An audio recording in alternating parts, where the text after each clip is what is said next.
Buenos días. Vamos a dar inicio tanto preámbulo para su servidor de la voz como director del Seminario de Derecho Ambiental y de representación de las autoridades de la facultad, reiterarle nuestro agradecimiento a la FAO por el acompañamiento de esta tercera cumbre internacional de proveedores y fiscales ambientales. Esta mesa, lo personal, es muy importante para nosotros en el seminario, porque en ella tratamos de dar a nuestros alumnos y a nuestras alumnas una visión más amplia, también dentro de lo que es el derecho ambiental, específicamente del tema de la minería. ¿A qué me refiero? Que nosotros como profesores debemos estar buscando esos temas que inquietan a nuestros alumnos y también pueden despertar el interés de nuestros profesores de diferentes materias, porque nuestra materia como multidisciplinaria se presta para hacer investigación y estudios específicos. Entonces, lo que queremos es que nuestros alumnos tengan esa visión, que sepan que dentro del derecho ambiental, en el ambientalismo, hay muchas cosas que podemos hacer en las que se pueden ir especializando, y uno de estos temas es el tema de la minería.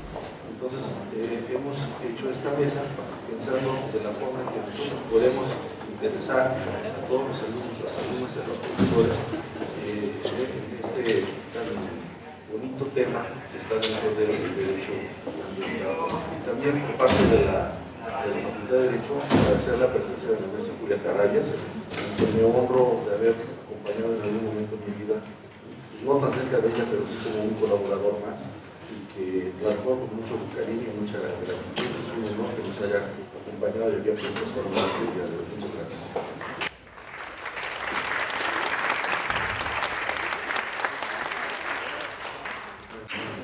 Tenemos suerte que nos acompañe, si me prende la luz, no veo quién la acompaña.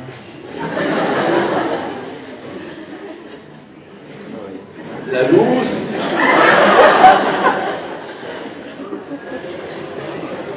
Bueno.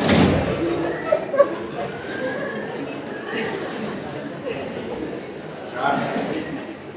En esta mesa nos honra con su presencia tres queridos amigos que han trabajado mucho el tema del bioambientalismo, no solamente en la parte de minería, que ahora se han especializado más en ese tema. En primer lugar, Paola Hernández Villalbazo, muy conocida, un técnico joven, muy querida y muy reconocida además. Ella es licenciada en Derecho con mención honorífica por la Universidad Iberoamericana, cuenta con estudios de posgrado en Derecho en la Escuela Libre de Derecho, en materia de fiscal y comercio internacional, y aquí en nuestra UNAM, en materia de comercio exterior, en Harvard London Law School, en el tema de negociaciones avanzadas. Ha trabajado en el sector público en los temas de inversión extranjera y prácticas desleales de comercio internacional. Ha participado como representante de México en paneles internacionales del Tratado de Libre Comercio. Dentro del sector privado cuenta con experiencia en materia de telecomunicaciones y en los últimos 13 años, aunque siempre ha sido instrumentalista, pero los últimos 13 años ha laborado en Minera México como encargada de la elaboración de la estrategia legal ambiental y su reducción en los principales proyectos ambientales de la división minera, así como responsable de diseñar y dirigir las estrategias de defensa jurídica en el tema medio ambiente en la empresa. Otra característica de Paola, para mí muy importante, que destaco y admiro mucho, es que ella, su experiencia, ha llevado también en muchos temas de negociación en toda la normatividad ambiental. Es un honor, es un privilegio tener. Y también nos acompaña, va a ser nuestra primera conferencia por cuestiones de logística y del tema, nuestro querido amigo y hermano Efraín Peña, a la distancia. ¿Sí me estás escuchando? Sí, perfectamente. Efraín Peña es abogado de la Universidad de los Andes, Colombia, máster en gestión de medio ambiente de Griffin University en Australia, especialista en derecho minero energético de la Universidad Externado en Colombia. Actualmente es doctorando en derecho ambiental y de sustentabilidad por la Universidad de Alicante. Dentro de su experiencia profesional se resalta el hecho de que se desempeñó como auxiliar judicial en la Corte Constitucional de su país. Posteriormente estuvo en el Ministerio de Ambiente y de Desarrollo Territorial y posteriormente fue socio de la firma de abogados Manrique y Asociados, que es, tengo entendido, son las más importantes en Colombia, más fuertes y más grandes, en la cual se desempeñó como editor del área ambiental. En el 2008 se vinculó a la Unión Internacional para la Conservación de la Naturaleza en la UICN, en su oficina regional para Mesoamérica y el Caribe, en donde se desempeñó como oficial jurídico. Y después, en el 2009, se retiró para abrir en enero del 2010 hasta febrero del 14 la Oficina Regional para Centroamérica y el Caribe de la Latinoamericana de Consultoría Jurídica y Ambiental, y desde la cual asesoró organizaciones del orden regional, público y privado en los mencionados temas. Actualmente es el director del área ambiental para Colombia de Norton Rose Fulbright, firma jurídica canadiense, que tengo entendido que es la tercera firma más grande del mundo. O sea, Efraín, muchas gracias por acompañarnos. Llegado el momento, el maestro Manuel Castañón del Valle, que nos acompaña de España, de la Universidad de Sevilla, y es el director del Aula de Derecho Ambiental del Ilustre Colegio de Abogados de Sevilla. Él es abogado posgraduado de la Universidad de Sevilla, docente de la Universidad de Sevilla, de la Universidad Internacional de Andalucía, profesor invitado permanente en universidades como son la Universidad de Belgrano en Argentina, la Universidad de Buenos Aires en Argentina, la Universidad Pablo Freire en Nicaragua, la Universidad de San Marcos en Perú, la Facultad de Derecho de esta universidad, que en alguna época, no recuerdo exactamente el año, pero lo distinguió con la medalla del mérito académico. Él ha escrito varias obras, entre las que destacan Valoración del Daño Ambiental, Veto de Responsabilidad Ambiental, y también es autor de los manuales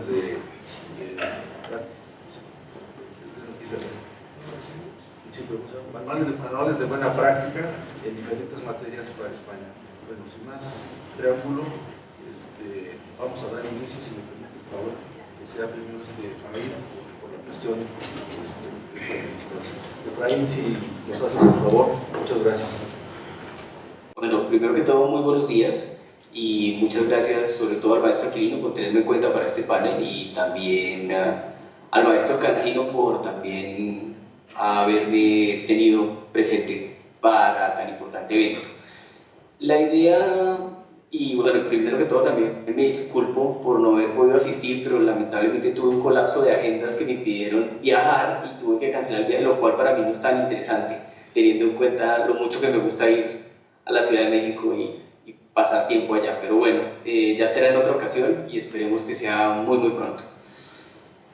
Cuando nos invitan a participar de este panel, la primera, digamos, imagen que se viene a mi cabeza es también mi trayectoria. Yo empecé siendo funcionario público, siendo autoridad, y también trabajando temas, digamos, más desde la conservación. Estuve en ONGs, estuve en organismos internacionales, y después, digamos, como que para muchos vendí mi alma al diablo al empezar a trabajar del lado del sector extractivo, es decir, buscando proteger los intereses también del privado. Y es muy interesante porque le da a uno la visión, digamos, de autoridad, de sociedad civil y de sector productivo, que te permite ver que la minería realmente es necesaria, y que la minería bien hecha no es tan mala como pretenden hacerla ver. Entonces, celebro mucho, digamos, que esté el profesor Manolo en la mesa y la maestra Paola, porque vamos a tener, digamos, como un panel bastante balanceado que nos va a permitir discutir algunos de estos temas dentro del espíritu y, digamos, del seno académico. Valga la aclaración, nosotros desde la Liga Mundial de Abogados Ambientalistas, de los cuales pues el maestro Aquilino es presidente, hemos venido trabajando mucho estos temas, tratando de generar información jurídica que conlleve a dimensionar un poco los aspectos también positivos que tiene la minería, y a resaltar tal vez cuáles son los defectos que tiene la norma que hacen que la minería tenga los impactos que tiene hoy en día, o que tenga esos impactos que vamos a hablar ahorita dentro de la charla, que son los que generan más animaversión del público, es decir, que la gente la vea con una connotación tan negativa. No sé si me están escuchando bien y soy claro, digamos, en la pausa que estoy haciendo, si todo está bien, porque yo sé que es bastante limitado tratar de poner atención a alguien que está por Skype. Entonces, no sé, Aquilino, si me puedes confirmar. Sí, se escucha bien, muy bien. Ok, vale, gracias. Entonces, yo ya hice unos arreglos, digamos, dentro de estas limitaciones, como les decía, para que la persona de sistemas que nos está colaborando con esto me quite a mí y ponga la presentación y después me ponga a mí otra vez y así sucesivamente para volverla un poco más dinámica y no que me tengan que ver a mí. Entonces vamos a empezar con la primera diapositiva y después vuelvo yo. Entonces no sé si me avisan cuando ya la hayan puesto para empezar a desarrollarla. Ya está puesta. Perfecto, entonces la primera diapositiva pues simplemente es la presentación de la firma, como muy bien lo indicaba el maestro Aquilino, somos una firma de origen canadiense, que tenemos presencia global, donde básicamente nuestros clientes, y principalmente son clientes de grupos de infraestructura, desarrollo de carreteras, grandes aeropuertos, centrales hidroeléctricas, qué sé yo, y extractivas, recursos naturales, lo que son industria petrolera e industria minera. No quiere decir que no hagamos otra clase de cosas. Básicamente yo estoy aquí porque estoy trabajando el tema transversal, que es el tema ambiental, buscando, digamos, que se haga de la mejor manera lo que se pretende hacer desde el punto de vista ambiental. Somos la primera firma jurídica internacional en ser carbono neutro, es decir, que todas nuestras emisiones de gases de efecto invernadero están neutralizadas. Muchos de nosotros, gran parte de los abogados, nos transportamos en bicicleta para minimizar nuestra huella y digamos que estamos bastante comprometidos con el tema del cambio climático. Entonces, y muchos de nuestros clientes han seguido nuestro ejemplo y hoy en día los estamos asesorando para que sus operaciones tiendan a ser carbono neutro, porque nosotros, digamos, ya no fuimos y estamos sembrando un bosque que va mucho más allá de minimizar nuestra huella y hoy en día ya somos carbono positivo, lo cual es bastante interesante para una firma de abogados que trabaja con las extractivas, ¿no? Que viene siendo ahí un poco el tema interesante. Entonces, vamos a ir a la segunda filmina de una vez para que no me tengan que ver, y es simplemente una gráfica, que claramente no es mía, es una gráfica que maneja el Instituto de Minerales de Estados Unidos, donde tratan de dimensionar los minerales que se van a utilizar durante todo el ciclo de vida de un bebé que recién nace. Entonces, digamos, lo pusimos estadounidense porque el término americano nos involucraría a todos y no todos estamos bajo ese, digamos, nivel de demanda de minerales. Sin embargo, estamos cerca, es decir, yo creo que no hay ninguno de nosotros que hoy en día, bueno, a menos de que tenga algún tema de tensión alta, no utilice la sal en su cocina diaria. Es decir, creo que todos utilizamos la sal. Es difícil encontrar hoy alguien que no se transporte por algún tipo de energético, es decir, que utilice un autobús, utilice un auto o una motocicleta o un sistema de transporte masivo que igual necesita energéticos para movilizarse o transportarse. Entonces, frente a eso, la imagen lo que trata de decir es que tenemos un tema y es que la minería es necesaria. No podemos seguir diciendo no a la minería, ver a la minería, o si no todos tendríamos que convertirnos en Bután. Si alguien conoce el caso de Bután, Bután es el único país en el mundo que decidió no desarrollarse. Entonces ellos deciden como país, claramente es una monarquía, más difícil si fuera democrático, pero deciden como país no desarrollarse, es decir, mantener los niveles de desarrollo que tenían hasta el momento en que toman su decisión, que ya fue hace unos casi 40 años. Entonces, digamos, es difícil para algunos, es muy complicado, sobre todo para la gente joven. Y esto es una anécdota, digamos, al margen, cuando yo estaba haciendo mi maestría en Australia, la hija de este rey, la princesa bhutanesa, compartía el curso conmigo. Y era muy interesante porque ella, digamos, tenía cámaras digitales, tenía una cantidad de cosas, pero no podía mostrar esa clase de cosas frente a su pueblo, a su, no sé, súbditos, no sé si sea la palabra correcta, pero digamos, la gente con la que ella compartía nacionalidad. No los podía mostrar, entonces digamos que ella durante ese año y medio tuvo la posibilidad de vivir como viven todas las personas hoy en día, con celulares, con una cantidad de ayudas tecnológicas, pero tenía, claro que eso tenía una fecha límite y el día en que terminó sus estudios vendió, regaló sus cosas y se devolvió a esa decisión. Son casos muy aislados, son casos muy complicados y que hoy en día yo creo que el mundo no podría tomar esa decisión. Creo que más bien es un tema de adaptación. Entonces, tenemos que entender que necesitamos a la minería y que más bien tenemos que ver por qué la minería se ha hecho mal algunas veces o por qué se ha venido haciendo de la manera que se ha venido haciendo y también ver cuáles son los casos de una buena minería, porque es que en esto no hay absolutos. Yo creo que no hay ni un blanco ni hay un negro, existe el gris y el gris es el medio. Hay casos mineros muy buenos y muy exitosos, hay casos mineros no tan buenos y no tan exitosos, pero ¿por qué se han dado? Y hay casos de mineros que son nefastos. Es decir, en la historia de la humanidad, digamos, Australia y Canadá tienen grandes vergüenzas en sus primeros años extractivos, es decir, desde los 1800 tardíos, donde ellos efectivamente cometieron grandes errores por falta de información, falta de técnica, falta de conocimiento o falta de intereses. Ahorita no lo vamos a debatir, pero volvemos al tema. La minería es necesaria, es decir, todos calentamos algún tipo de agua para bañarnos o para tomarnos una bebida caliente, y eso es a través de energéticos. Todos vivimos en casas donde la mayoría son de ladrillo o en algún tipo de mineral. Es difícil encontrar hoy en día casas hechas solo de madera, que también tiene su impacto, no vamos a decir que no. Incluso el otro día discutía con un grupo indígena que sus casas eran de barro, y yo le dije, pero es que el barro también es un mineral. Entonces tenemos que ver qué estamos haciendo. Es decir, claro, obviamente todo tiene que ver con los niveles de impacto que se den, pero yo creo que en ambiental, y esto es una máxima que muchos no comparten, en ambiental también a mordisco se puede matar el elefante. Es decir, esos pequeños impactos del hormigueo, de la minería artesanal, de esa minería antitécnica pequeña, minería ilegal, también generan graves impactos al medio ambiente. De hecho, incluso peores que los impactos que tienen controlados los grandes proyectos. Entonces, no con esto estoy defendiendo a las grandes mineras y atacando a los pequeños. Aquí simplemente estoy diciendo que hay de ambas visiones, hay algo bueno y hay algo no tan bueno.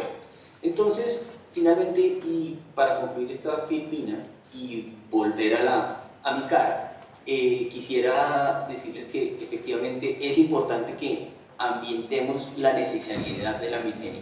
Nosotros no podemos seguir diciendo no a la minería como si fuera algo tan tajante que uno podría decir como no a la caza de ballenas. Es decir, yo creo que el mundo puede vivir sin el aceite y la carne de ballena, pero sin minería sería bastante complicado.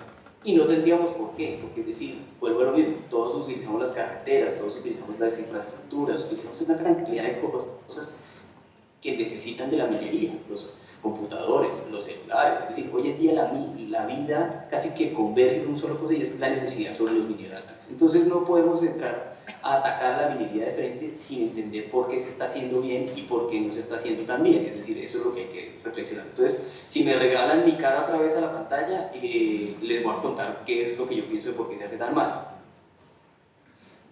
No sé si ya estoy en pantalla, pero bueno, voy a contarles cuál es, digamos, el análisis desde el punto de vista internacional, y después paso un poco al caso colombiano, de la minería mal hecha, o la minería por qué se hace de la manera que se hace. Yo creo que tal vez mal hecha es un eslogan muy fuerte y muy cargado de, digamos, de un tema probatorio difícil que no voy a entrar a discutir ahorita, y que igual tampoco tenemos el tiempo.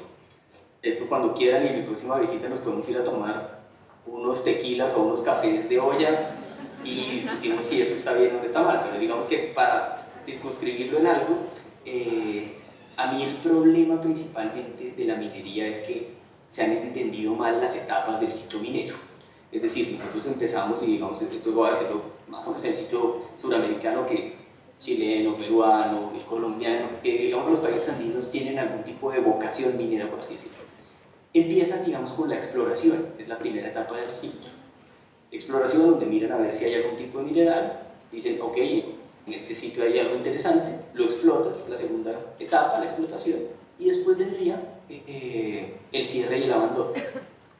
Nos estamos saltando las dos etapas más principales, y una es la planificación, y es decir, esto viene desde tiempos en los que hacemos los mapeos de los intereses geológicos de los países, y empezamos a ver cómo está con el sector privado, trabajando juntos, y no simplemente no en esa lucha, sino trabajando juntos, en dónde se están los intereses mayoritarios geológicamente hablando, o sea, dónde están los intereses minerales más interesantes.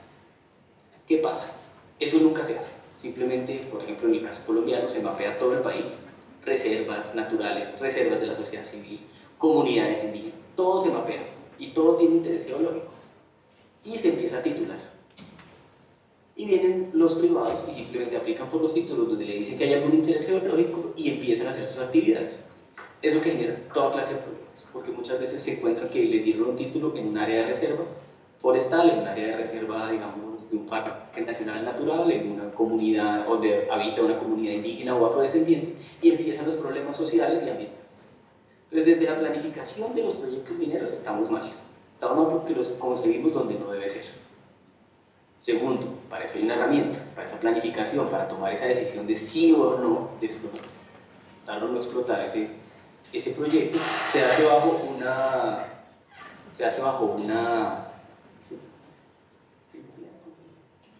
no puedo. Entonces, perdón, se hace bajo un enfoque, una evaluación ambiental estratégica. ¿Sí? Ese sería primero para mí el primer paso para dar hacia un tema de tener, digamos, una planificación interesante frente a los proyectos mineros, donde el país, con todos los grupos de interés, indígenas, sociedad civil y privados, se sientan a discutir si es necesario o no hacer el proyecto, si es importante o no, dónde sí y dónde no, planeación. Y eso se hace a través de una evaluación ambiental estratégica. Después se eliminan las 3 etapas que les mencioné, y en el proceso del cierre hay un tema donde ya entramos a tener problemas, y es que no está regulado el cierre. El cierre, por lo general, el cierre llevándole más o menos, tape el hueco o ese hoyo que deja el proyecto extractivo, tápelo, siembre 2 árboles y ponga una cinta de no pasar, en la bocamina o lo que sea. Pero tenemos problemas de aguas ácidas, tenemos problemas de controles, tenemos una cantidad de cosas que quedan del poscierre, después de que el proyecto se fue. Y es ahí donde empieza la sociedad a molestarse más bien, a tener problemas frente a eso. ¿Y qué pasa? Tenemos entonces la fotografía, la prensa, dejaron esto, este es el desastre, entonces, pero realmente eso es culpa del minero. Cuando el gobierno le acepta de vuelta al área, le acepta sus medidas de cierre y le dice hasta luego. Ahí tenemos algo que tenemos que aprender de Chile. Chile, por ejemplo, tiene algo muy interesante, y es que el poscierre, es decir, la etapa de poscierre, dura tiempos después de que se devolvió el área, y no te la aceptan como de vuelta hasta que ambientalmente lo tengas como un paz y salvo ambiental. Eso es muy interesante. Eso es algo que nosotros deberíamos tratar de hablar mucho más desde el sector privado y de hablar con el gobierno. Es, ¿qué quiere usted después de que se acabe el proyecto minero? Sabemos que los proyectos mineros pueden durar hasta 90 años, qué sé yo, dependiendo del mineral y el yacimiento, pero no importa, ¿qué queremos después? ¿Qué es lo que buscamos? ¿Qué es lo que como gobierno estratégico queremos de ahí? Tenemos una montaña y en unos años seguramente queremos que por ahí pase una carretera, entonces qué bueno que van a quitar la montaña, pero entonces que me la dejen totalmente estabilizada y plana porque por ahí pasará una carretera. O habíamos pensado realizar un relleno sanitario en ese área, dentro de nuestra ordenación del territorio, y ahí haríamos un hueco. Entonces, eso es lo que, digamos, básicamente yo quería compartir, y ahí les voy a pasar a mi tercera y última filmina, y es lo siguiente. Tenemos un problema, y aquí muy sencillo, y es que efectivamente tenemos un proyecto minero donde el gobierno chino le dijo al desarrollador de esa mina de material de construcción, de cantera, yo lo que quiero al final es que usted me entregue un hotel espectacular. No sé si lo alcanzan a ver bien en la diapositiva. Es un hotel en las afueras de Beijing, que pues, los que tengan la posibilidad de conocerlo me cuentan qué tal es, porque se ve espectacular desde el internet. Pero definitivamente eso es un caso perfecto de ilustración frente a un uso post-minería. Es decir, se fue el proyecto y en vez de dejar ese hueco y ese gran problema ambiental, lo transformaron en algo que servía para... Pues, se le dio un uso post-minería bien interesante y bueno. Entonces, con esas dos cosas, y disculpándome por la interrupción que tuve, eso sería, digamos, tratemos de que la planeación sea mejor, y de hecho, antes de empezar nuestros proyectos, o incluso durante la ejecución de los proyectos, vayamos y trabajemos con la autoridad a ver qué es lo que quieren que quede al final, y cómo quieren que ese final sea, porque es muy cierto que cuando el proyecto está cerrando, está digamos en su curva decreciente de producción, es muy difícil hacer todas las inversiones ambientales necesarias para hacer un cierre correcto. Entonces el cierre debería empezar a hacerse desde el principio de la explotación, casi como la vida misma, naces y empiezas a morir el mismo día. Empiezas a hacer todas las provisiones presupuestarias necesarias para ejecutar las medidas de cierre ambientalmente correctas. Eso no lo vas a hacer tú si el gobierno no te lo exige, si la norma no te lo exige, y si efectivamente no hay una figura, como si lo tiene Chile, que tiene digamos como esa figura de la fiducia, donde tú vas haciendo ciertas inversiones anuales de tu flujo de caja, precisamente para las medidas de cierre. y tú no las manejas, las dejan ese fideicomiso que tú le dices, mira, necesito hacer esta estabilización de talud en tal lado, un banco de suelos en tal otro, y ellos simplemente patrocinan esas obras con tu dinero que está produciendo. Creo que no me quiero extender más, le daría el micrófono al maestro Aquilino, nuevamente agradeciéndoles y disculpándome por no haber estado, pero sobre todo agradeciéndoles la paciencia de esto de que va y viene la filmina y esas cosas, pero bueno, es lo que hay y es lo que podíamos hacer con lo que había. Entonces con eso muchas gracias.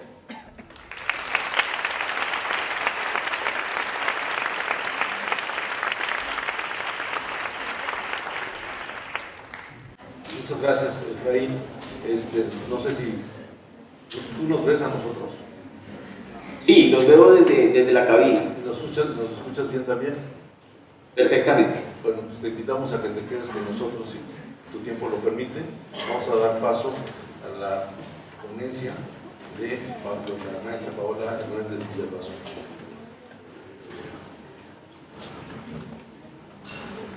¿Se oye bien? Agradezco mucho la invitación de la Liga Mundial de Abogados Ambientalistas, especialmente del doctor Aquilino, que es una expresión personal y profesional de muchos años. Me agrada mucho que se toquen temas de los cuales se habla mucho y que en la perspectiva de los que estamos directamente involucrados en la actividad hace falta investigación y hace falta conocimiento. Asumo que la invitación es precisamente para que hablemos concretamente de hechos y prácticas que lleva a cabo la minería y qué estamos viendo que puede ser el futuro. El tema de hoy es la sustentabilidad y voy a tratar de hablar concretamente hacia ese tema. Agradezco mucho a la doctora Julia Carabias, concuerdo con ella en varias cosas. El conocimiento científico es la base.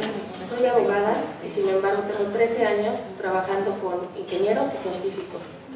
Mientras más veo casos relevantes, más cuenta me doy de que las soluciones no están en el litigio. Estar en una empresa minera y ser parte del jurídico no es litigar y litigar, o por lo menos no debería ser el objetivo de alguien. El objetivo de ser un abogado de una empresa tiene que ser prevenir, tiene que ser estrategias para que no llegues a ese punto. Si no, estamos 3 pasos atrás. Y el derecho también tiene que generar ese tipo de conciencia. Y es lo que, por lo menos, al interior hemos venido generando. Quiero platicar, en congruencia con lo que mi colega Efraín estuvo diciendo, qué prácticas se están tomando antes de iniciar un proyecto. La realidad es que efectivamente la conciencia social nos ha obligado a ir más allá de la ley. Y la ley está yendo detrás de lo que los mineros hacen. Entonces, estamos innovando y estamos esperando a que la ley llegue después a regularnos. ¿Por qué? Porque si no, no es viable la minería. El conocimiento científico hace falta mucho. Se exige mucho a la minería, pero la mayoría de las soluciones que tiene para su mejor desempeño son científicas, no jurídicas.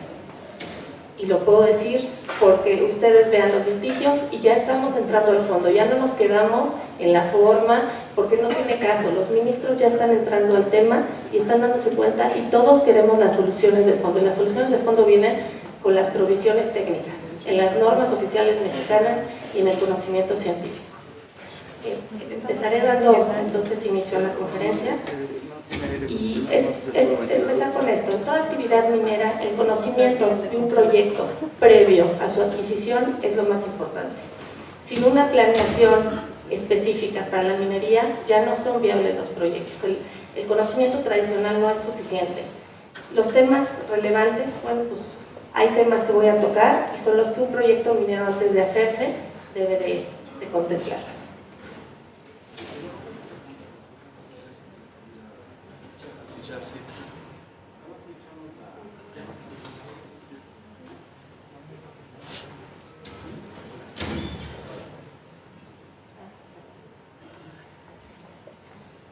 No necesariamente, y quiero comentarlo cuando platiquemos de los elementos, el que un proyecto tenga una valoración negativa en algunos de los rubros de los que voy a hablar, significa que no puede llevarse a cabo.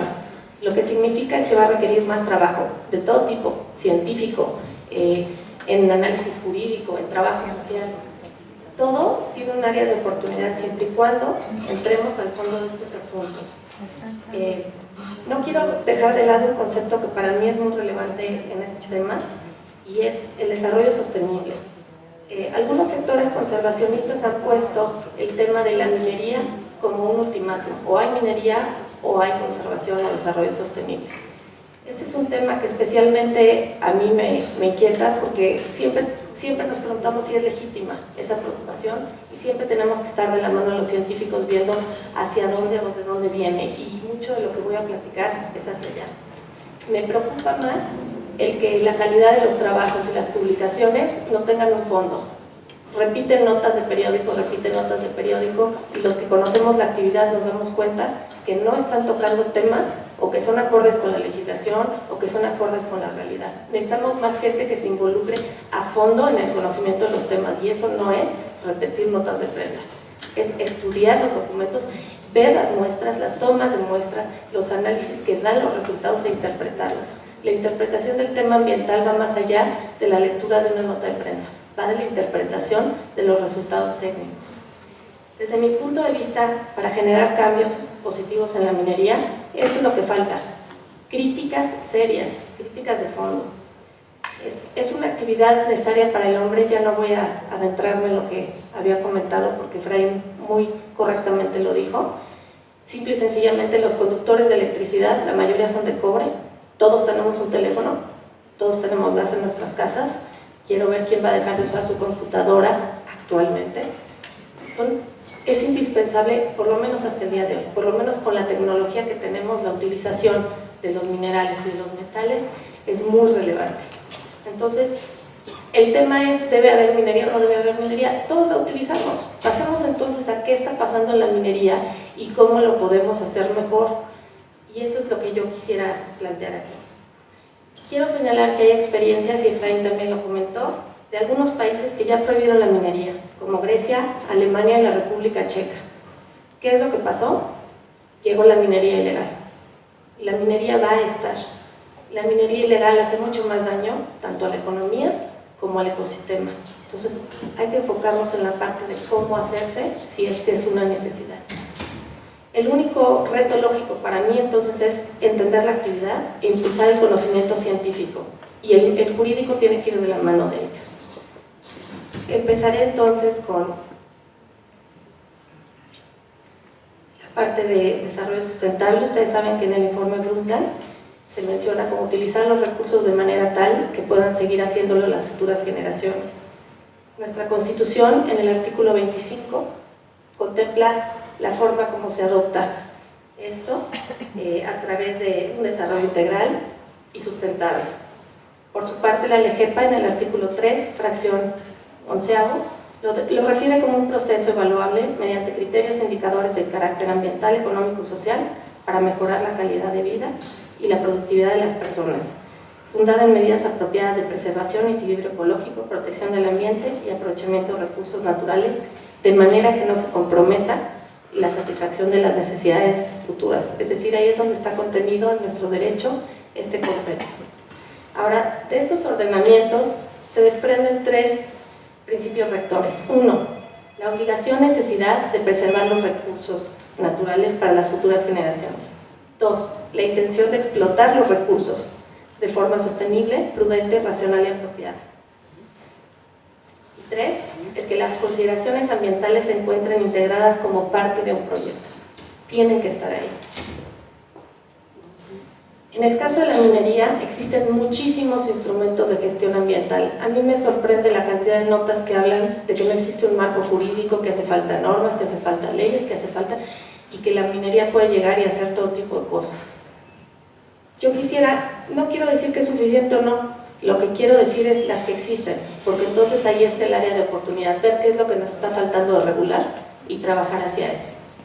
Las leyes, pues bueno, me permití destacar algunas. Obviamente es la minera, la de derechos, que tiene que ver actualmente y sobre todo en materia de aguas ha tenido unos cambios interesantes, la LGEPA, la de desarrollo forestal sustentable, aguas nacionales, responsabilidad ambiental, cambio climático, por decir algunas relevantes. Los reglamentos, estoy hablando del reglamento de la ley minera, salió el de yacimientos asociados a carbón mineral, tenemos el de ordenamiento ecológico, impacto ambiental, áreas naturales protegidas, auditorías, ese es común a muchos, desarrollo forestal sustentable, aguas nacionales y el de cambio climático en materia de Registro Nacional de Emisiones. Aquí viene la parte que les comentaba de las normas oficiales mexicanas. Esta es la parte técnica, es lo que va a definir el cumplimiento de las cuestiones que más se están tocando en los medios, y es la parte donde puedo decir lo que los funcionarios públicos y nosotros mismos nos cuesta trabajo, porque los abogados, nuestra mente de abogados no está acostumbrada a entender la parte científica y muchas veces estamos, repítemelo, a ver, dímelo, hasta dónde llega. Esto nos obliga a meternos en un tema que nos toca a todos. Ellos tienen que ver cómo está establecido aquí y nosotros tenemos que entender cuál es la legítima inquietud científica. En materia de normas está la norma de exploración minera, la de especificaciones de jales, metales y metaloides, lixiviación de oro y plata, lixiviación de cobre, norma de planes de manejo de residuos mineros, niveles máximos permisibles de emisión a la atmósfera de partículas sólidas, esta bueno, es genérica, también la de niveles máximos de emisión de combustión es genérica, control de emisiones, conservación del recurso agua y límites máximos en descargas. Estas últimas son aplicables a la mayor parte de las industrias, pero son de las que nosotros aplicamos todo el tiempo. Y también hay normas mexicanas, que si bien no son obligatorias, nuestras propias normas oficiales mexicanas las remiten y las han hecho obligatorias, como la del muestreo, que es aplicable a la norma de suelos con metales y metaloides. De los instrumentos de política ambiental a la minería, entonces podemos dividirlos en los que aplican previamente el proyecto, los que aplican durante el proyecto y los que aplican después de la ejecución del proyecto. Es así que voy a tocar tres temas muy rápidamente. Uno son las consideraciones preliminares a la inversión en un proyecto. Un proyecto minero es un proyecto de inversión extranjera directa, que llega e instala escuelas, hospitales, drenaje público. Normalmente los proyectos están fuera de las urbes y quien tiene que asumir toda esta carga económica son los procesos mineros. Una inversión de ese grado no puede llegar con la incertidumbre de llegué y me puse. Tiene que hacer una evaluación importante. Dos son los temas jurídicos relevantes, solamente los que están más en los medios ahorita para tocarlo en forma general. Y por último, algunas innovaciones en la minería. ¿En qué se ha avanzado?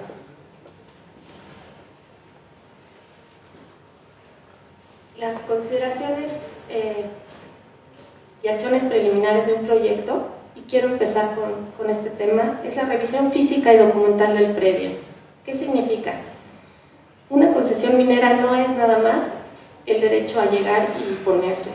Normalmente las concesiones mineras devienen de denuncios mineros o que están fuera de las zonas urbanas, y esto representa varios problemas de entrada. Uno, que quizás vaya a haber un cambio de suelo forestal, muy probablemente, y dos, que la flora y la fauna van a tener un impacto. Eso es algo que es real y que lo tiene que tomar en cuenta la industria minera. Si está en una zona agraria, pues bueno, hay que ver el nivel que ha tenido de impacto previo. También el hecho de que esté fuera de una urbe aumenta la posibilidad de que esté en un área natural protegida, lo cual implica mayor regulación para efectos de su proyecto. Otro inconveniente, el agua. Normalmente no hay sistemas de distribución municipal y las empresas mineras van a ser quienes tengan que hacer estudios hídricos, porque bueno, en teoría tenemos cada año la publicación de la disponibilidad por la Conagua, y sin embargo estas publicaciones o se retrasan o no siempre son certeras, así que los mineros también tenemos que hacer estudios científicos a través de universidades para corroborar la información, y en su caso a través de la norma 11 se permitía antes que las personas pudieran llegar con estudios y comprobaran que si había más disponibilidad se les diera el agua.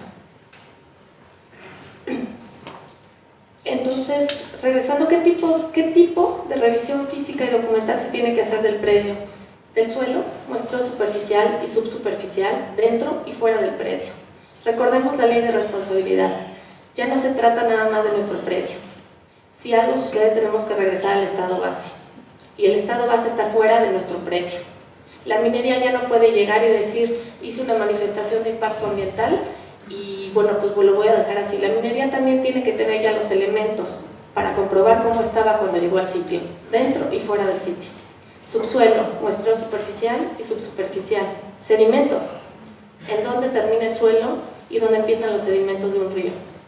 Rocas, muestreo dentro y fuera del predio. Agua superficial, muestreo aguas arriba y aguas abajo.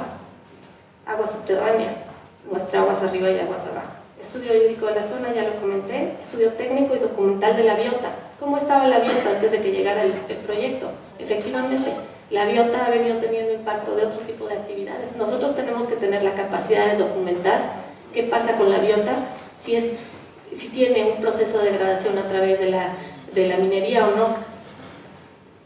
La regulación ambiental de la zona, es muy importante. Tenemos que ir estudiando las áreas naturales protegidas, ¿permiten la actividad o no la permiten? Las regiones terrestres prioritarias, las regiones hidrológicas prioritarias, las áreas de importancia para la conservación de las aves, la vegetación forestal, el programa de ordenamiento general del territorio y el local. También hay que hacer una estimación de emisiones antes del proyecto. Puede sonar ilógico, todavía no las tenemos, se puede ir calculando. ¿Qué es lo que va a pasar? En un proyecto minero tienes que tener monitoreo de emisión de partículas fugitivas de fuentes no controladas, como las partículas PM10 y PM2. En su caso, si hay algunas operaciones que lo requieran, de plomo. Si fuera un proyecto metalúrgico, necesitas monitoreo de emisiones fugitivas de acuerdo con la norma 043. Y si tienes un minero metalúrgico, tendrás que tener los dos. Y régimen de propiedad del terreno. Esta es una parte muy importante y sobre todo ahora con la comunidad indígena y con los temas, es un tema que va a estar sonando cada vez más. Normalmente los predios donde se encuentran las concesiones mineras se encuentran en un régimen ejidal. Hay que verificar la situación y ha habido varios seminarios en la barra y en la liga para hablar de la situación agraria. La carpeta básica en el Registro Agrario Nacional es el documento donde se encuentra toda la situación agraria que nos puede dar la base para entender el predio, su naturaleza ejidal. De ahí, una vez que lo revisamos, es que tenemos un acercamiento con los ejidatarios.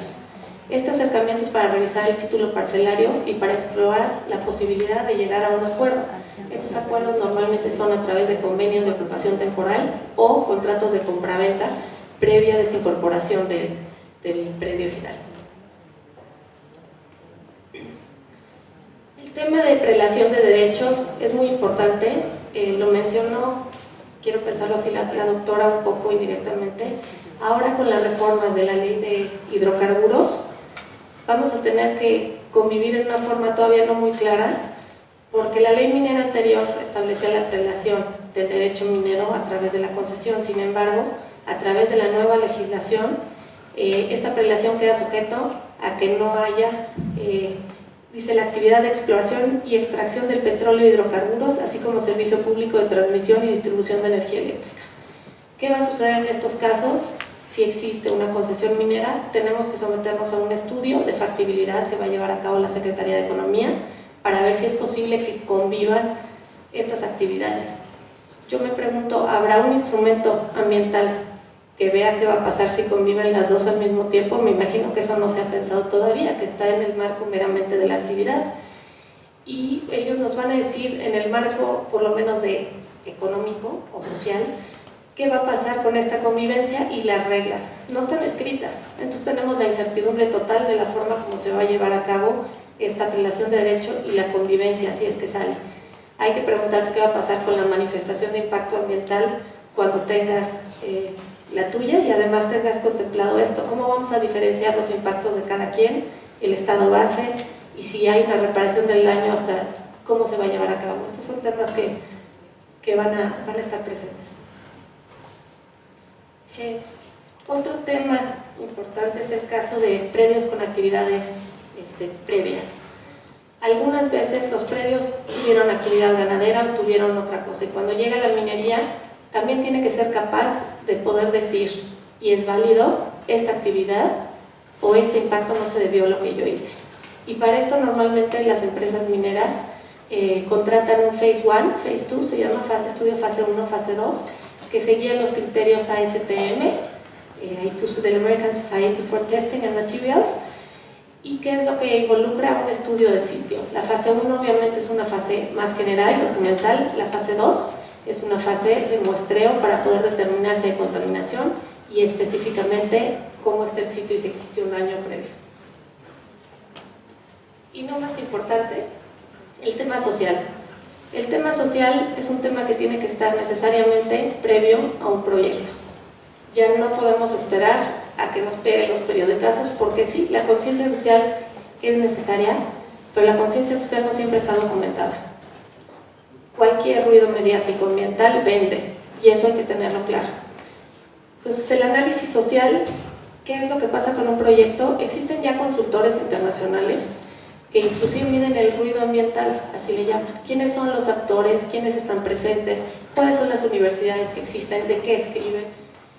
Para determinar la viabilidad social de un proyecto es necesario conocer qué ruido existe y cuáles son las inquietudes. ¿Por qué? Porque eso te va a dar líneas de trabajo, y a eso es a lo que nosotros nos tenemos que enfocar.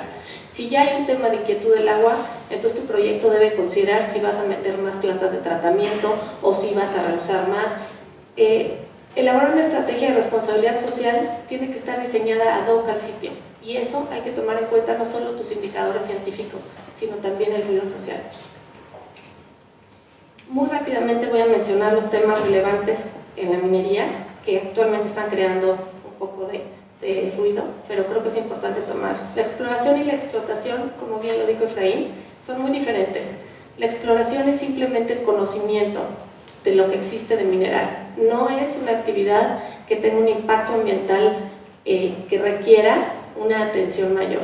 Tan es así que existe desde 1998 la norma 120 de exploración minera directa, y su intención fue esto, fue desregular, fue que la exploración se pudiera hacer fácilmente y sin necesidad de mayores trámites. La explotación es muy diferente, por supuesto que la explotación tiene otro tipo de connotaciones.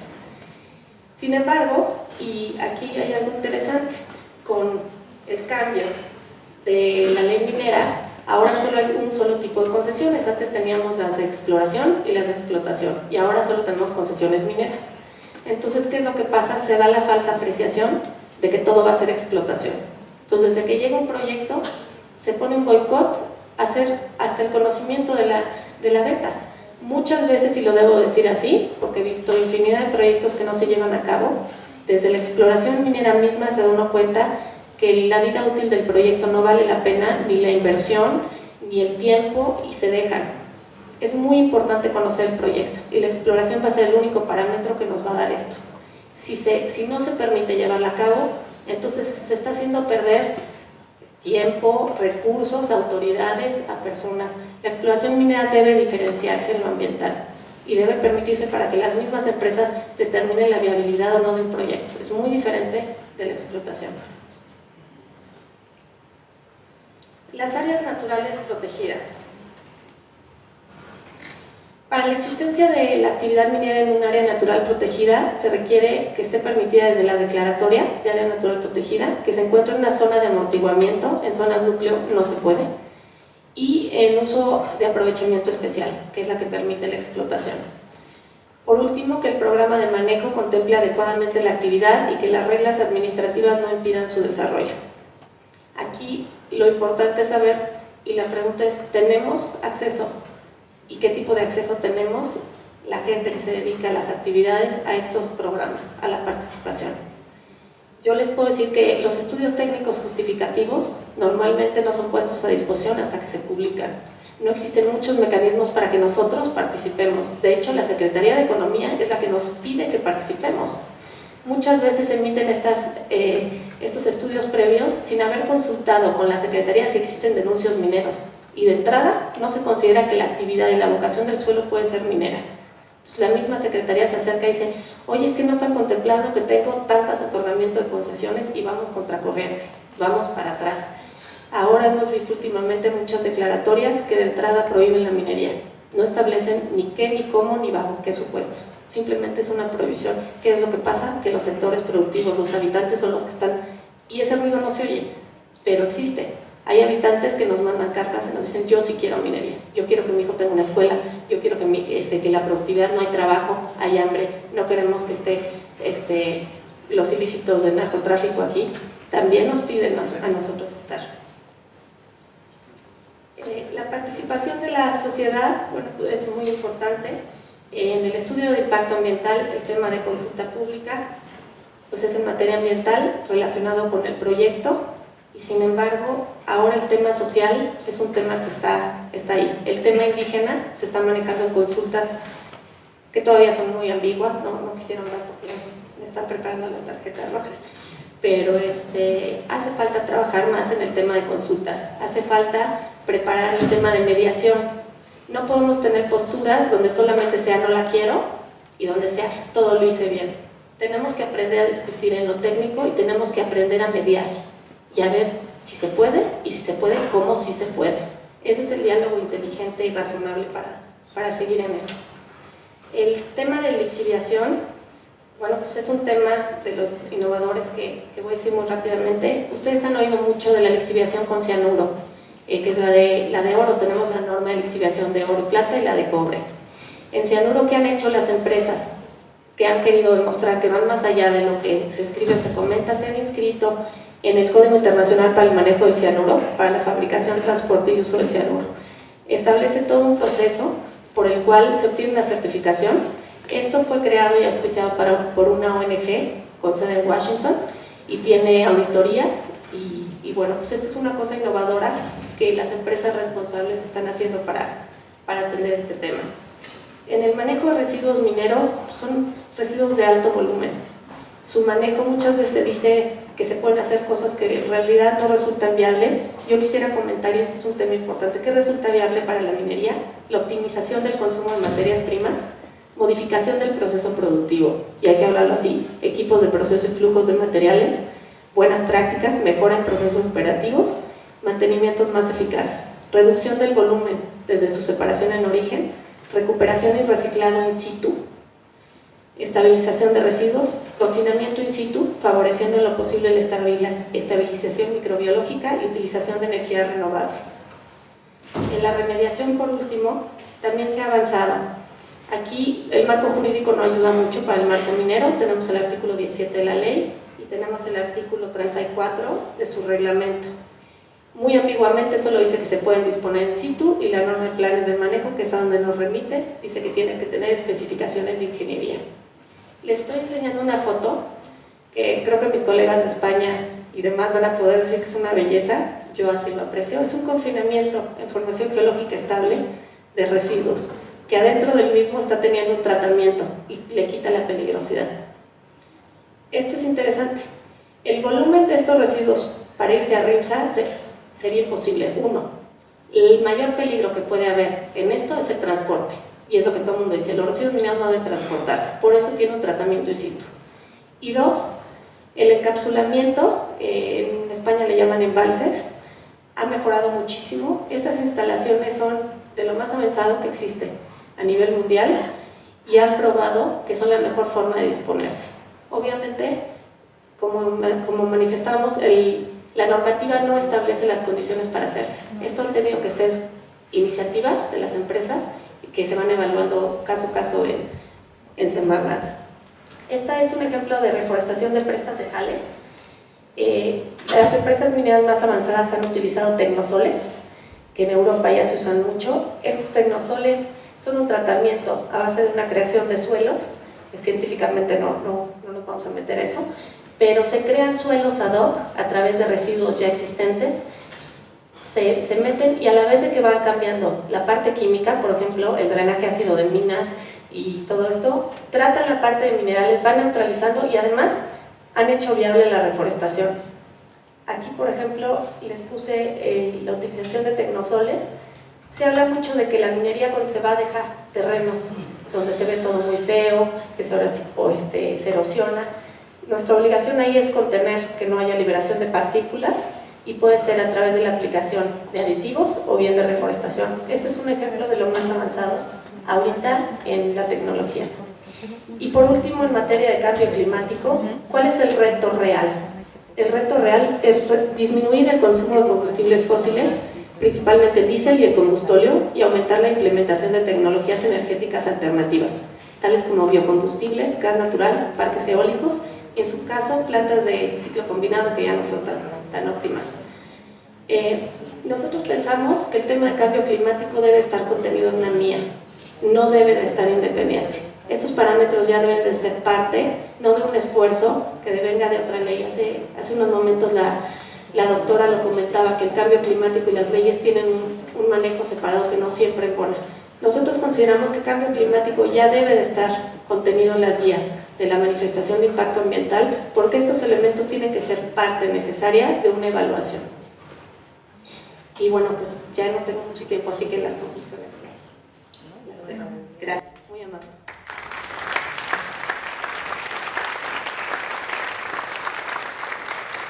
Vamos a dar el uso de la voz del doctor Manuel Castellón para continuar. Muchas gracias, Quirino. Gracias, Paula. Gracias, Efraín. Yo quería, bueno, al ser el último, me toca acelerar el paso, no sin antes hacer unas breves reflexiones con todos vosotras, con todos vosotros. Buenos días a todos. Es el último día de encuentro y yo creo que tenemos que reconocer la labor no solo de las personas que dirigen este hermoso encuentro, como el doctor Aquilino Vázquez, y verdadera alma mater de este encuentro, impulsor en todas sus facetas, sino también hay que reconocer la labor, muchas veces callada, muchas veces que no vemos, pero enormemente importante, de los colaboradores, tanto del Seminario de Derecho Ambiental de la UNAM como de la propia Paula. Y yo, por favor, pediría un aplauso para ellos, porque el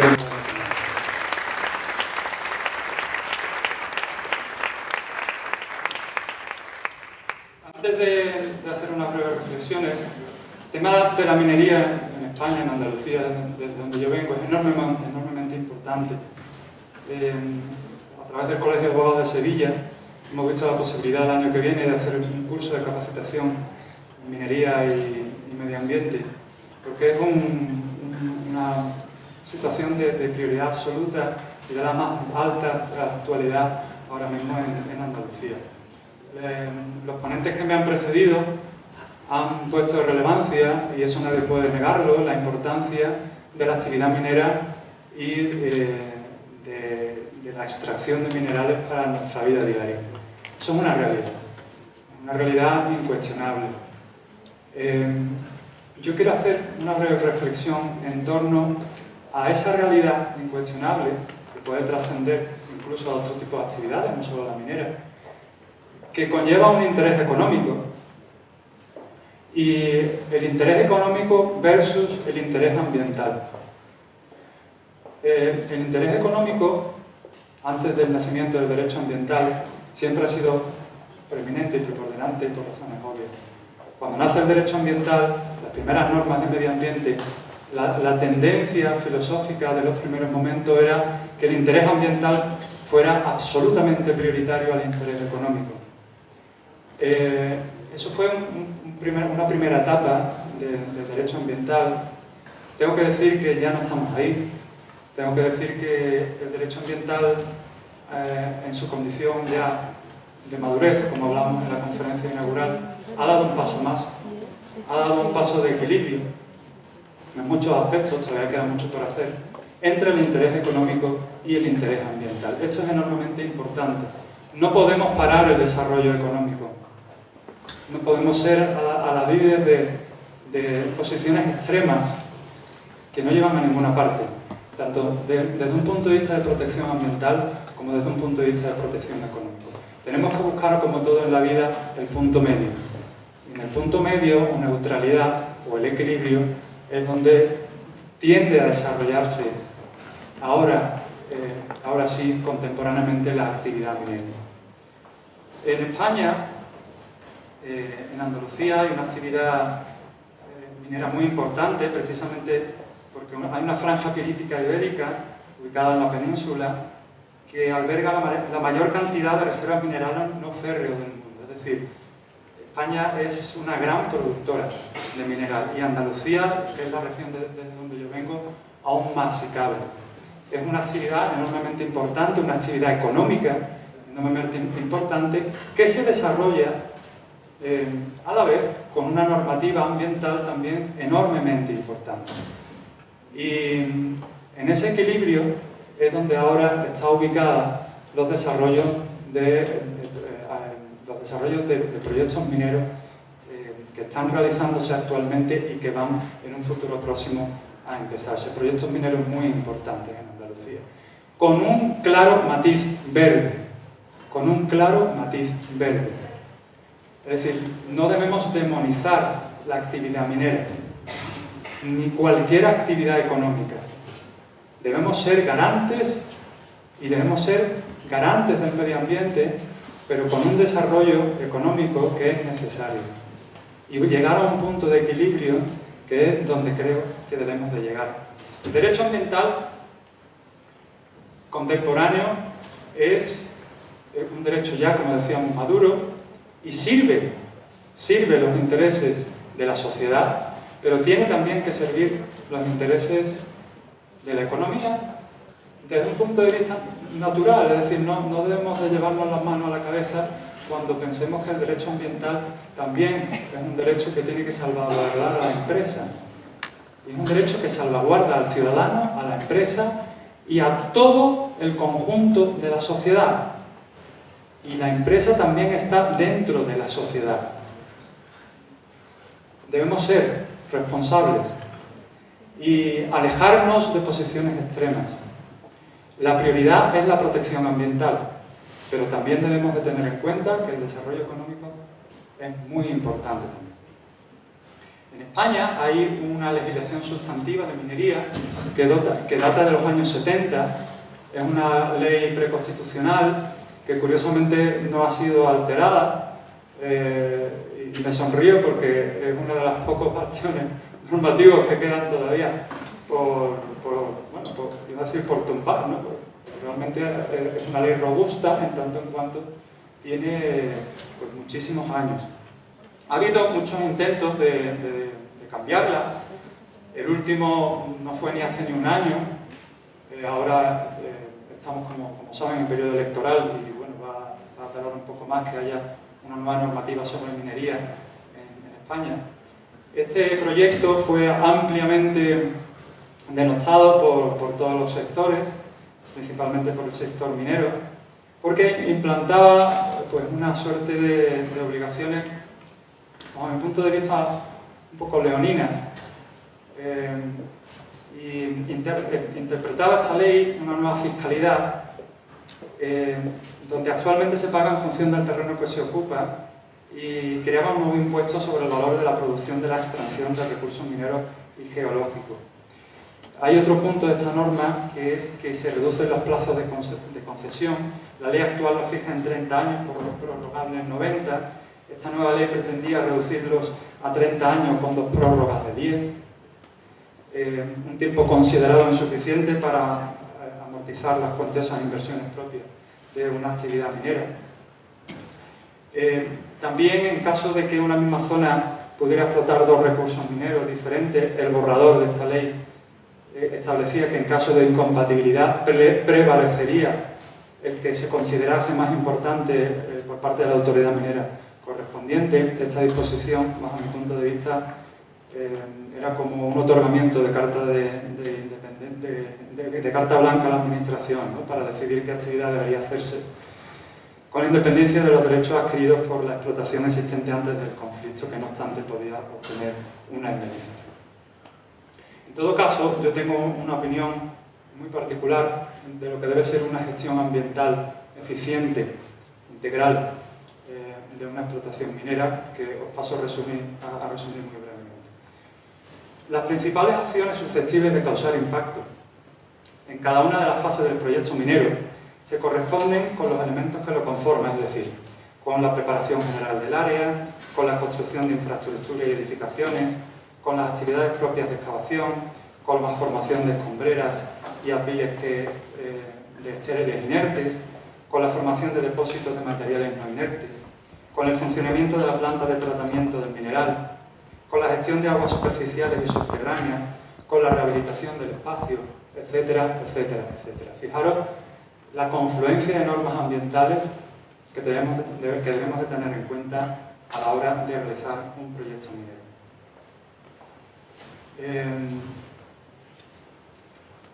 En los criterios de diseño del proyecto minero se deben de tener en consideración permanentemente alternativas, medidas y dispositivos que permitan evitar o reducir el impacto ambiental. La identificación de los impactos potenciales permite predecir las interacciones del proyecto minero sobre el entorno. Una vez que tengamos esta identificación procede a analizar y evaluar estos impactos, es decir, los efectos previsibles sobre cada factor, de acuerdo con la terminología habitual de este tipo de estudios. Esta caracterización se refleja en un cuadro de doble entrada en el que, para cada efecto considerado, se establecen los atributos que le corresponden y la significación o importancia del efecto. Para aquellos efectos potenciales que se consideran significativos o importantes y cuya magnitud supere el umbral considerado como tolerable, el proyecto minero tiene que incorporar medidas preventivas, protectoras y correctoras aconsejables para reducir los efectos potenciales negativos y, de acuerdo con la normativa, clasificar el impacto que previsiblemente puede producirse como compatible, como moderado, como severo o como crítico. La valoración final del impacto causado por el proyecto minero se realiza tras tener en cuenta las medidas preventivas, protectoras y correctoras y utilizando la terminología que establecen las normas. Y aquí, aun a riesgo de dejarme alguna, tenemos que identificar normas relacionadas con el clima, con la emisión de partículas, con la emisión de gases, con el ruido, con la estabilidad geotécnica, con las vibraciones, con el suelo, con las aguas de superficie, con las aguas subterráneas, con los ecosistemas terrestres, con los ecosistemas acuáticos, con las especies protegidas, con el paisaje, con la ordenación del territorio, etcétera, etcétera. En relación al paisaje, es un aspecto ambiental enormemente poco regulado y de gran impacto.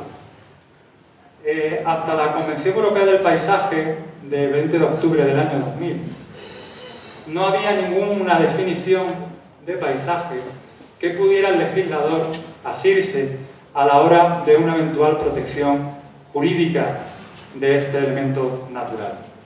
Fijaros la definición que otorga la Convención Europea de Florencia del año 2000 de paisaje, que dice que es que paisaje es cualquier parte del territorio tal como es percibido por las poblaciones, cuyo carácter resulta de la acción de factores naturales y o humanos y de sus interrelaciones. Fijaros qué definición más rompedora de lo que venía siendo concebido el paisaje. Es rompedora porque, en primer lugar, afecta a cualquier parte del territorio, zona urbana o no. Es rompedora porque el paisaje, como tal, es así por la percepción de los ciudadanos. Es este componente más destacado de la regulación. Para que un paisaje sea tal, necesita ser percibido por la población. Y es rompedor también este convenio porque el paisaje, a su vez, puede ser natural, responder a la intervención humana o ambas cosas a la vez.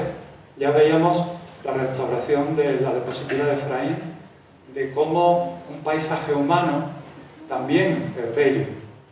Que no solo un paisaje natural es bello, que un paisaje humano es bello. Es decir, no demonicemos la actividad humana tampoco, porque también tiene tintes de belleza. Yo traía más cosas en el tintero, pero quiero hacer un énfasis muy particular en la reflexión profunda que debemos hacer en esta mesa en concreto, de actividad económica versus actividad ambiental. Pasaron ya los años de una defensa demagógica de la ecología para una defensa madura de la ecología. Pasaron los años donde todo valía para proteger al medio ambiente, para canalizar qué hay que hacer para proteger al medio ambiente de forma integral y eficaz. Y ahora tenemos una legislación ambiental muy fuerte, muy útil, cuyo gran talón de Aquiles es la aplicación práctica. Tenemos normas teóricas técnicamente impecables, pero de difícil aplicación práctica, y es hora de alzar la voz para que se insten a realizar o a ejercitar instrumentos donde se desarrolle por fin una aplicación práctica del derecho ambiental. De nada nos sirve tener una ley que la podemos poner en un cuadro, en un marco de lo técnicamente impecable que es, de lo bonita que es, donde nos vanagloriamos de ella. De nada sirve si realmente esa aplicación o esa ley no la bajamos del marco, le quitamos el marco, la subrayamos, la modificamos, la aplicamos y para que sea una ley que sirva a la sociedad y que sirva al interés ambiental y al interés económico. Porque, repito y con esto termino, podemos tener todas las normas garantistas de medio ambiente, podemos tener todos los instrumentos por parte de la administración para hacerla aplicar, pero tenemos que hacerlo en equilibrio. El equilibrio es muy importante, el equilibrio en la vida en general, para todas las acciones, y en esto evidentemente lo podemos salvar. Muchísimas gracias por vuestra atención.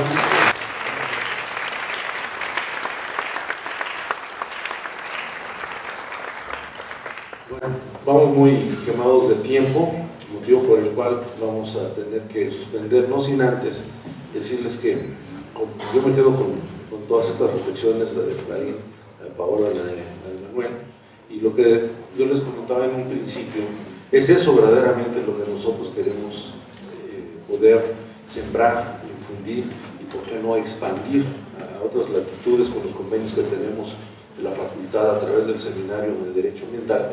Es eso, que todo se puede hacer con responsabilidad, que todo se puede hacer cuando se siente verdaderamente el sentido de la vida, tratando de conservar el mismo. Cuando eso se hace en conciencia y con esa responsabilidad, creo que todo el mundo va a poder avanzar buscando el equilibrio que los tres han mencionado. Y un ejemplo de ello es que ayer, platicando con el doctor Peláez, el fiscal supremo de Perú, él, y también lo dije al inicio, en la apertura, él promovió, impulsó que todos sus fiscales ambientales, bueno, además de que él fue el que implementó la Coordinación General de Fiscalías Ambientales y demás, él promovió que todos sus fiscales ambientales hoy estén prácticamente ya titulándose en la maestría de Derecho Ambiental, lo que le ha dado un valor agregado. Y lo que yo le pedí ayer, y que muy amablemente me ha concedido, es que nos apoyara para poder mandar a algunos alumnos el próximo semestre por un espacio de 3 meses, el cual él ha accedido, regalándonos esas 3 becas, y para que nuestros alumnos se vayan, así siendo alumnos, se vayan a capacitar no solamente en cuestiones de minería, sino en otros rubros dentro de la protección, conservación de la naturaleza, en lo que es el acceso, la protección y la impartición de justicia. Entonces yo le agradezco mucho, doctor, ya lo he hecho público, le vamos a dejar, pero se presta a este momento, porque también Manolo hablaba de lo del curso, y también en lo que estábamos diciendo, también lo he comprometido también para que nos regale 3 lugares más. ¿Qué es lo que queremos nosotros? Es verdaderamente que nuestros alumnos sepan competir, y no digo en un ánimo de rivalidad, de envidia, de arrogancia, que tengamos ese espíritu de poder estar en otras latitudes y también, dicho sea con respeto, ser productos de mercado, saber que de aquí están surgiendo mujeres y hombres muy valiosos que sienten el ambientalismo, y que puede ser en la parte minera, puede ser en la parte del ordenamiento territorial, puede ser en la parte de la impartición, en la parte de la procuración, puede ser en muchas partes. Por eso, de veras, yo celebro, me felicito y los felicito a todos ustedes que estén aquí, los procuradores ambientales estatales de Cuernavaca para el mundo, de todos lados, que nos han acompañado internacionalmente, porque lo más valioso y lo verdadero que deja para mí, en lo personal, una cumbre como esta, un encuentro, un congreso como estos, es eso. Aquí se expresan y se dicen muchas cosas y todo el mundo se emociona y vamos a hacer, pero después de la despedida difícilmente se retoman las cosas. Que esa fraternidad con la que se dicen, se planean, se sueñan las cosas, se lleven a cabo. Por eso es que era tan importante para nosotros tener esta mesa de minería y medio ambiente, para dar esa visión más periférica a nuestros alumnos y a nuestros profesores para saber que están trabajando. Está, por ejemplo, la maestra Estrella, que ella nos colabora en el seminario y también tenía mucho interés en estos temas. Entonces hay maestros que si su materia no es exactamente el derecho ambiental, pero que desde sus posiciones quieren hacer investigación, entonces este es el momento de que nuestras ideas puedan surgir hacia la luz, hacia el compartimiento con otras escuelas, con otras universidades, con otros países, con otras instituciones. Les agradezco mucho la atención que han prestado a nuestros conferencistas. Incluso no sé si... Efraín, ahí estás. Efraín también nos colaboró por un tiempo cuando tuve suerte de ser el coordinador de asuntos internacionales. Él nos colaboró mucho. Él también es profesor invitado de esta facultad. Entonces yo creo que las cosas no son casualidades, se han alineado las estrellas. Hoy están ustedes aquí. Tuvimos la suerte de que 3 amigos fraternos, una amiga muy querida, hayan podido compartir con ustedes esa visión, dejar esa inquietud y ver que hay un equilibrio y que juntos podemos lograrlo. Muchas gracias y vamos a dar paso al receso. Va a ser más breve porque vamos colgados de tiempo.